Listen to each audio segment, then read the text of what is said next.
Hi everyone and welcome to my channel. Today I'm going to give you my review of the first 3 episodes of Andor. With episode 1 we see Morlana 1, the Preox Morlana corporate zone, in which we see Cassian goes into a brothel looking for his sister from Kenari, which Andor is seen talking to a woman there, hoping that she would know where his sister went, but unfortunately she didn't give her name or where she was going. So when Cassian leaves, the 2 security guards that are in the brothel follow him and confront Andor, which sadly ends up with deadly consequences for them, and Cassian then runs and leaves Morlana 1. And then on Ferrix, we see B2 EMO looking for Cassian in the wrecked ship. He goes and looks for Cassian, and Cassian then asks him did he get what he was looking for. We see then a flashback when B2 mentions his original name on Kenari, Kassa. We see a flashback of a young Cassian, and we see a ship falling from the sky with the tribe there are speaking to each other, but on the screen we actually don't see any translation, so basically we don't even know what they are saying. But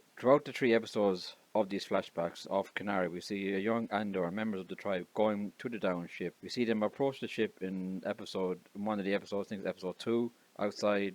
They see bodies outside the ship. One of them is still alive, who takes a shot at one of the women of the tribe before he himself is killed by darts from the other tribe members. B gives Cassian then a bit of gossip of what has happened when he was away, and tells B that he will need to lie for him. Cassian then walks through town looking for Brasso and tells him to lie for him as well. In Morlana 1, we see the deputy inspector making a report to the chief inspector over the death of the 2 corporate security personnel. His superior officer requests a cover-up, which the deputy inspector is not happy about. We then come back to Ferrix, where we see Andor visits Bix in her workshop and requests to meet with a secret friend who buys stuff from her, so that he wants to sell him to sell some untraceable NS9 Starpath unit. She agrees to make contact, but with a friend, but it's reluctantly. The deputy inspector then carries on with these investigations and finds Cassian's ships leaving Morlana. Andor owes Vetch some money, who he tries to collect from him, but obviously he does not succeed. Vix leaves work to make contact with her secret friend, and one of her work colleagues, Tim, tries to follow her, but then after a few minutes loses her. The deputy inspector is requesting details of one of his underlings about the Kenari mail on Ferrix. He orders a bulletin and a Ferrix for a Kenari mail, and that they are to flood the channel. In the flashback of episode 2, we see young Kassa looking at what appears to be a mine, and he and the tribe members head to the down ship for the previous episode. In Binks's workshop, we see her looking at a screen, and she sees a bulletin from her Morlana 1 security code looking for Cassian. Tim then walks in, and as he walks in, she switches the screen off and walks away. Tim then switches on the screen and sees the message that the security have requested, looking for Cassian. He then, later in the episode, walks out to a public comm and reports it to Cassian. Then heads back home, where Merva, his mother, confronts him over the bulletin reports. She confronts him on whom else knows he was originally from Kenari.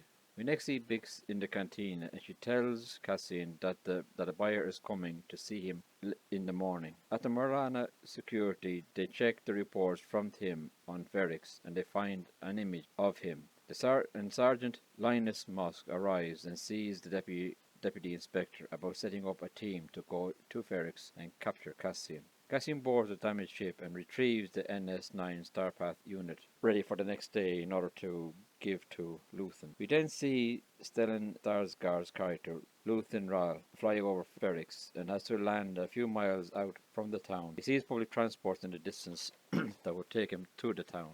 B is with Cassian, who is looking for comms, and tells B that he must return to Marva. We see Marva looking for B, and she goes into Cassian's room and sees the dart gun and she picks it up, which we will see in episode 3 why this is the case. Cassian then is seen looking for a passage to Tassar for that day. He negotiates a price for 700 credits for the passage to be made available within the hour. We see a ship in hyperspace carrying the deputy inspector and the security personnel traveling to Ferrix. He tries to give a rousing speech to those there, but it does not go down all that well, as the others, after he leaves, starts to smirk and laugh afterwards. And they are issued then with an image of Cassian. In the closing scene of episode 2, we see Luthen in the public transport heading towards the town. In the opening of Episode 3, we see a flashback of Kassa entering the downed ship. He walks around and sees some of the dead bodies whose skins appear to be yellow. He enters what appears to be the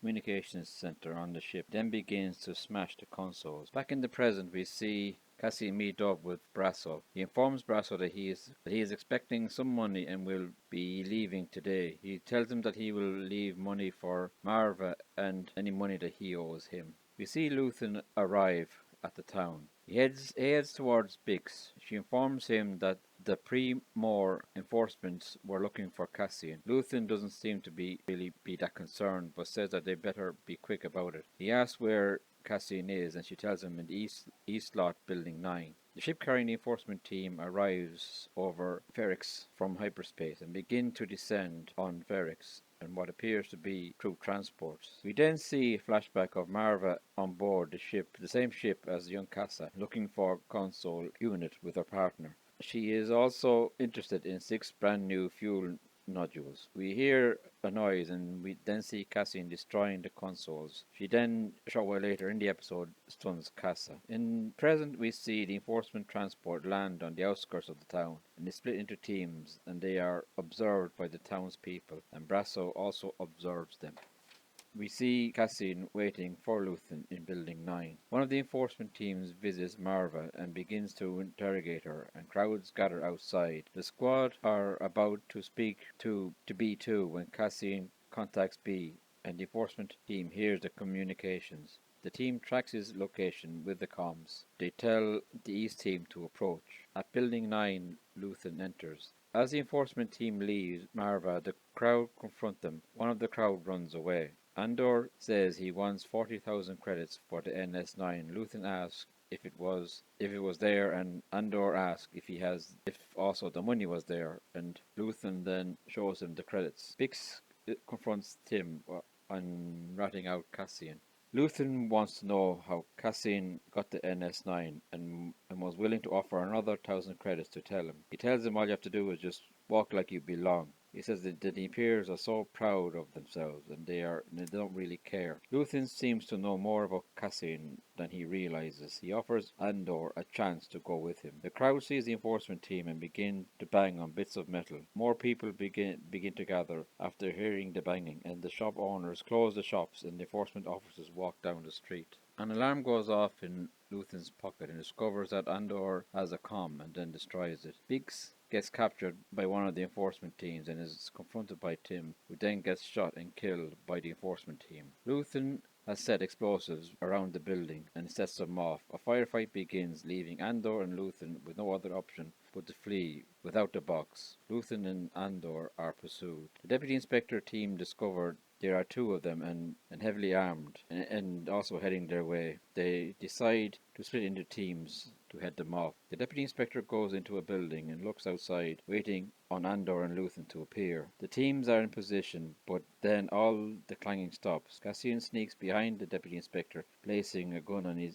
behind him, and asks him to drop his weapon. The Deputy Inspector drops his weapon and then tells him asks them how many men they have. The Deputy Inspector says they have about 12 teams and 2 officers. One of the officers arrives at the pod and takes off, unknowing to him that the pod was attached to a cable by Brasso. He flies and is soon destroyed. The enforcement team believe they are under siege, and the Deputy Inspector is found, tied and gagged, and is released. The speeder car speeds past and the team opens fire. The car tips over at speed. The team believes that they have succeeded and surround the vehicle, only for it to explode, killing some of them. Luthen and Andor speed past on the speeder bike. We see a flashback of Marva carrying Kassa to her ship. In the present, we see Marva with tears in her eyes, knowing that she may never see him again. Also, later in the flashback, we actually see Marva in her ship as it takes off, and then we see Cassian actually standing behind her, looking out as the ship leaves his homeworld. Luthen and Andor board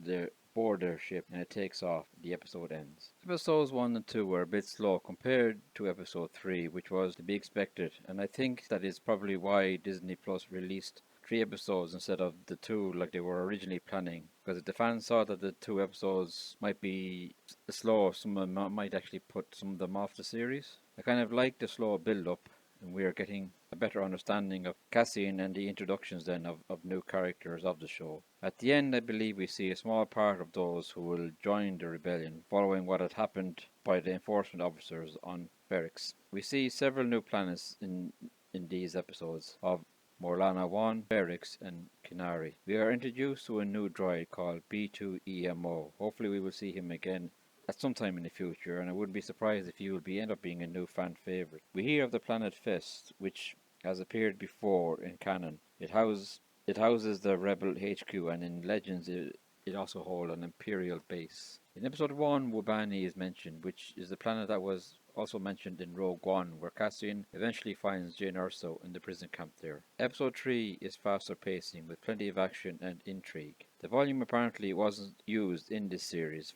as far as I can understand, but of what I could see and think and see, when you see Cassian and Luthen in the speeder, as you see in the side view, which I believe can be the volume, as the effect looked kind of a bit off compared to the rest of the episode and this series as in general so far, because we've seen something similar of the effect, similar with Obi-Wan Kenobi, which was not the best in the series of that effect of the volume. As for my ratings, I give episode 1 an 8 out of 10, episode 2 an 8 out of 10, and episode 3 a 10 out of 10. Well, that's all for this episode. Please leave a comment, hit like and subscribe, and until the next time, may the force be with you.